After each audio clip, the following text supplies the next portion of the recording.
presented by आदि शक्ति films. अरे का है टीनाटी गोड़ लागत नहीं। अरे कैसन बन। अरे खुश रह काहे हिता गइला ए कश्यप जी। अरे हमर दुलरुआ सार आइल बा, कुछ बंदोबस्त करी। जाके एगो आरएस और एगो बीपी के फूल और दूगो चिल्ड बियर लेके आई था। आज तनी बैठकी होके।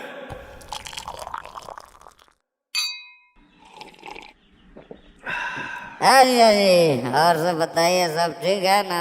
ए हित सब ठीक बा, बाकी एगो खुशखबरी जानला है कि ना?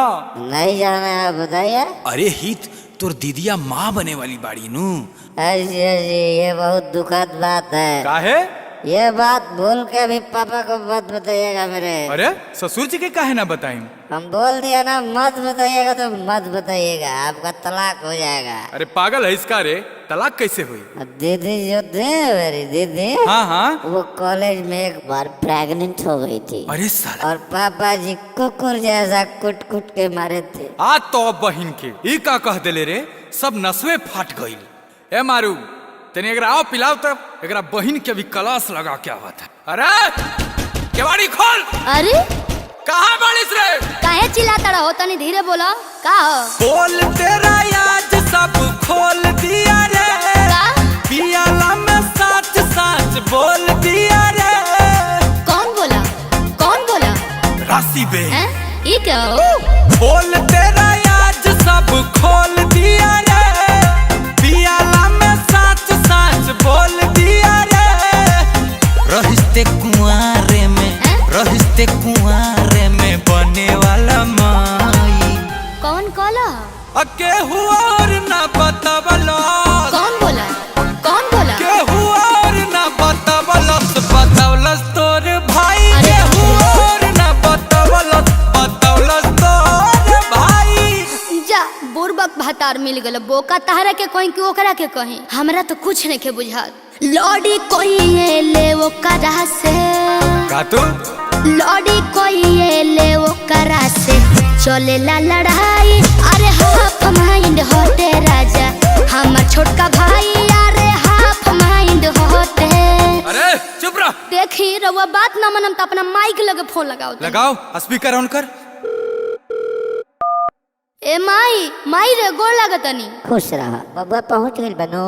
तोर बबुआ पहुँचले बा, एजा के कुल इज्जत गोबर कर देहलस। बताओ नैहर में हम कुछ कैले रही, हे जाके कहत कि ऊंच नीच कैले बिया। ठीक बात, जौन कैले रही तौन तो कैले ही रही। ई बाल बहंगवा के वजह कहला के का काम रहे, लागो तक कि तोर ससुर छोड़ा दी का। धत साला। गलती मान ले तू मायो तोर कैलस कबूल। बस। गलती मान ले तू मायो तोर कैलस कबूल। शादी करके हम बन गईनी अप्रैल फूल। शादी करके हम बन गईनी अप्रैल फूल। ए राजा जी देखी, दुखे चाहे सुखे रउए के अनु रहे के बा। हाँ एगो गलती तो भगवानो माफ कैले बड़े, आ रउआ तो इंसान होई जी, जाना तनी और गुस्सा जायज बा, माफ कर दी ना। चल हट। रहे जवानी ऊंच नीच ना बुझाए, मजा उहो लेलस मजा खूबे हमरो आए।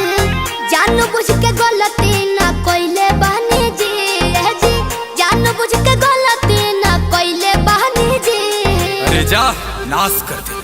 बाकी आवत घरी गंगा जी न होइले बहनी जी, बाकी आवत घरी गंगा जी न होइले बहनी जी, बाकी आवत घरी गंगा जी। अच्छा तू ही बताओ, अतना कुकर्म जानला के बाद कोनो मर्द मेहर के साथे रही? अरे तोरा 1 मिनट नहीं खे रहे, भाग यहाँ से। कितना कठोर बना तानी जी।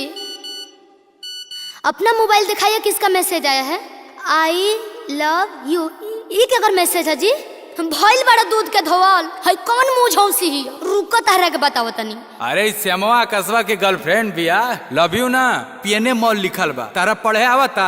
साफे बुड़वा के हउ का? हाँ हम बुढ़बा के ना रहती तो तारा ऐसा छछलोल मरद से बिया भइल का रह तू, हम जात नहीं हो। अरे ना हो। जवन जवन भइल हो बतिया भुलावा भिरिया बा धनिया। जवन जवन भइल हो बतिया भुलावा भिरिया बा धनिया। हो जानी मुहावा बनावा भिरिया बा धनिया। हो जानी मुहावा बनावा भिरिया बा धनिया। रहुआ सॉरी बोली राजा सॉरी बोलब सब बात बा खत्म। ओके रउआ सॉरी बोली राजा हम सॉरी बोलब सब बात बा खत्म। आज के बाद नहीं केहू के देखेंगे हम नहीं रउआ सटम नहीं हम सटम। बहुत अच्छा बात बोली हो। जीजा जी हाँ। ये दारू ज्यादा हो गया आपका। रे कुत्ता भागना तो मारम तो के दू जुत्ता ते भाई होवे की कसाई रे भाग यहाँ से। अब है भैया दीदी गाड़ी दे रही है चलते हैं यहाँ से दर्द खत्म हो गया बाजार पर।